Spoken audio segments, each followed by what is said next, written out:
But at these circuit parties spread over several days or over a weekend and a bit, unsafe sex, recreational drug abuse takes place to such an extent that I'm sure there's a massive amount of HIV transmission going on. Fortunately, we don't have circuit parties here, but if we did, we'd have the explosion. And I think, once again, the goodie bag you leave with at the end of a circuit party is STIs you didn't come in with, HIVs you didn't come in with, and perhaps drug habit and an alcohol habit you didn't come in with either. My name is Harold Jaffe. I'm a professor of public health at the University of Oxford. HIV is an abbreviation for the human immunodeficiency virus, which is the virus that causes AIDS.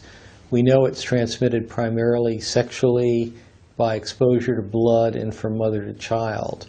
We also know that over time it weakens the body's immune system so that an infected individual becomes susceptible to a whole variety of serious infections and even some cancers. But that happens relatively slowly, perhaps over 5, 10, or even more years. The people at most risk for HIV really vary depending on what part of the world you're talking about. So in this country, in the UK, we're talking mainly about homosexual men, also recent immigrants from sub-Saharan Africa and their sexual partners. There's also an epidemic associated with injection drug use, and that's been seen particularly in the southern parts of Europe.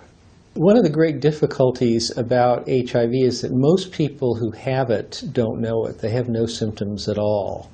When they do have symptoms, they tend to be rather nonspecific. Things like fever, weight loss, sometimes swelling of lymph nodes. But most people who are infected don't know it until they become seriously ill. It's actually relatively easy to diagnose HIV infection.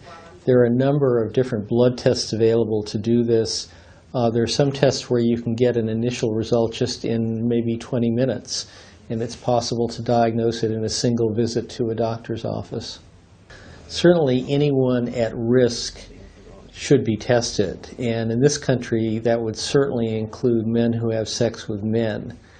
It would make sense for anyone who's ever injected drugs to be tested. It would be reasonable, particularly for young people with multiple sex partners, to be tested. For people from parts of the world where infection rates are much higher, such as sub-Saharan Africa. And it is a routine policy in this country to test all women who are giving birth, as well as all patients being seen in GUM clinics.